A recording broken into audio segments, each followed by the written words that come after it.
আব্দুল্লাহ রাদিয়াল্লাহু তাআলা আনহু, মক্কার মুয়াজ্জিন, আগে ছিল মুশরিক, পরে হয়েছে মুমিন। উনি কিভাবে মুমিন হইলেন এই ঘটনাটা একটু আপনাদের শোনাতে চাই। তো আপনাদের তো সময় নাই হাতে, হ্যাঁ সময় আছে? অষ্টম হিজরিতে হুনাইনের যুদ্ধে রাসূল সাল্লাল্লাহু আলাইহি ওয়াসাল্লাম ফিরে আসতেছেন মদিনায়। পথিমধ্যে বেলাল রাদিয়াল্লাহু তাআলা আনহু আজান দিচ্ছেন। কি দিচ্ছেন? তো পাশে ছিল মুশরিকদের একটা পল্লী, কিছু মুশরিক তরুণ, কিছু অমুসলিম কিশোর, তারা আজানকে ব্যঙ্গ করতেছে। আমাদের বাংলায় মুখ ভেঙ্গানো বলে আর কি। বেলাল রাদিয়াল্লাহু তাআলা আনহু আজান দিচ্ছেন, ওই বাচ্চাগুলো মুশরিক, তো ওরা আজানকে ব্যঙ্গ করতেছে, বিকৃতি করে ওরাও আজান দিচ্ছে। উদ্দেশ্য হচ্ছে আজানকে নিয়ে ঠাট্টা করা। উদ্দেশ্য কি? ঠাট্টা করা।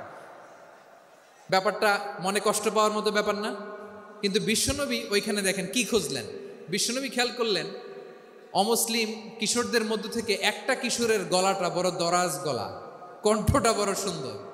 খেয়াল করে দেখলেন যে কিছু কিশোর বেলালের আজানকে ব্যঙ্গ করে, বিকৃতি করে, কিন্তু একজনের কণ্ঠ দেখতে পাচ্ছেন না এত দূরে, কিন্তু কণ্ঠটা বড় সুন্দর, দরাজ গলা। বিশ্বনবী সাহাবীদেরকে বললেন, ধরো এগুলারে, ধরো।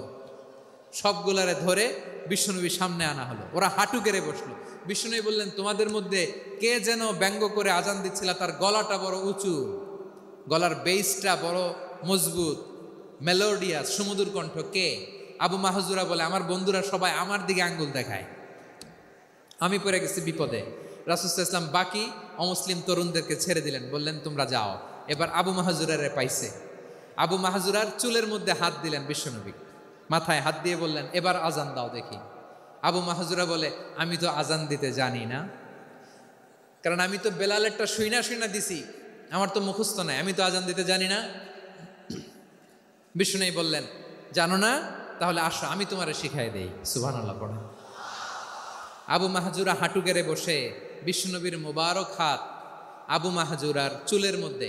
বিশ্বনবী আজানের মুআল্লিম আবু মাহজুরাকে বলতেছে, ঠিক আছে তোমারে শিখাই দিচ্ছি, আমি যা যা বলবো আমার সাথে সাথে বলো, পারবা? আবু মাহজুরা বলে, পারবো। বিশ্বনবী আজান দিচ্ছেন, মাথায় হাত দিয়ে, আল্লাহু আকবার,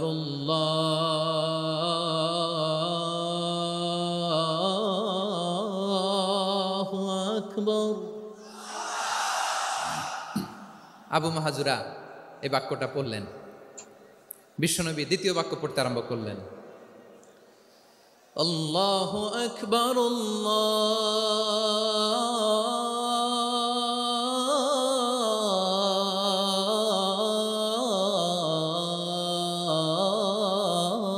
আল্লাহু আকবার।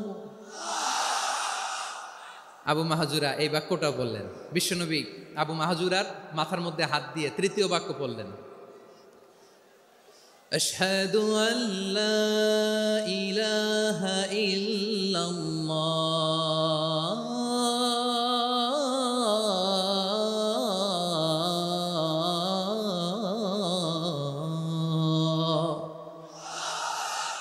আবু মাহজুরা তৃতীয় বাক্য পড়লেন। বিশ্বনবী একটা বাক্য পরে আবু মাহজুরা পরে, বিশ্বনবী পরে আবু মাহজুরা পরে। আবু মাহজুরা কিন্তু অমুসলিম, মুশরিক। আবু মাহজুরা বলে, এক একটা বাক্য পড়ি আমার কলিজাটা গলে ঠান্ডা হয়ে যায়। এতদিন মোহাম্মদকে গালি দিতাম, এখন মোহাম্মদ আমার মাথায় যখন হাত রাখছে আমার সারা শরীর ঠান্ডা হয়ে গেছে। বিশ্বনবী আজান শিখাচ্ছেন, একটা একটা বাক্য পড়ে আবু মাহজুরাও পড়ে, বিশ্বনবী পড়ে, আবু মাহজুরাও পড়ে। পুরো বাক্যগুলো যখন শেষ, আজান শেষ, আবু মাহজুরাও যখন পুরো আজান পড়লেন, আবু মাহজুরা বললেন, এতদিন মোহাম্মদের চেহারা দেখলে আমার ঘৃণা লাগতো, আজ থেকে মোহাম্মদের চেহারার চেয়ে প্রিয় চেহারা আমার কাছে নাই। আবু মাহজুরা বললেন, ও মুহাম্মদ, আজানের বাক্য তো আপনি আমারে শেখালেন, এখানেই শেষ করবেন না, আপনি আমারে পড়ায় দেন, লা ইলাহা ইল্লাল্লাহু মুহাম্মাদুর রাসূলুল্লাহ সাল্লাল্লাহু আলাইহি ওয়াসাল্লাম। বিশ্বনবীর সাথে দাঁড়িয়ে উনি শাহাদা পড়ে মুসলমান হয়ে গেলেন। এবার আবু মাহজুরা বলে, ইয়া রাসূলুল্লাহ, ইয়া হাবিবাল্লাহ, আমি মুমিন হয়েছি, মুসলমান হয়েছি, আপনার কাছ থেকে আজান শিখার সৌভাগ্য আমি লাভ করেছি গো নবী। আমার কণ্ঠের বড় তারিফ করেছেন আপনি, আমার আজানকে আপনি পছন্দ করেছেন। একটা জিনিস আপনার কাছে চাই, আপনি আমাকে মক্কার মসজিদুল হারামের মুয়াজ্জিন হিসেবে অ্যাপয়েন্ট করে দে। বিষ্ণু ইসা ইসলাম বললেন, যাও আবু মাহজুরা, আমি তোমাকে পৃথিবীর শ্রেষ্ঠতম মসজিদ মক্কার মসজিদুল হারামের মুয়াজ্জিন হিসেবে অ্যাপয়েন্ট করে দিল। দেখছেন কিভাবে ট্যালেন্ট হান্টিং করতে হয়, কিভাবে হিউম্যান রিসোর্স মানব সম্পদকে ব্যবহার করতে হয়।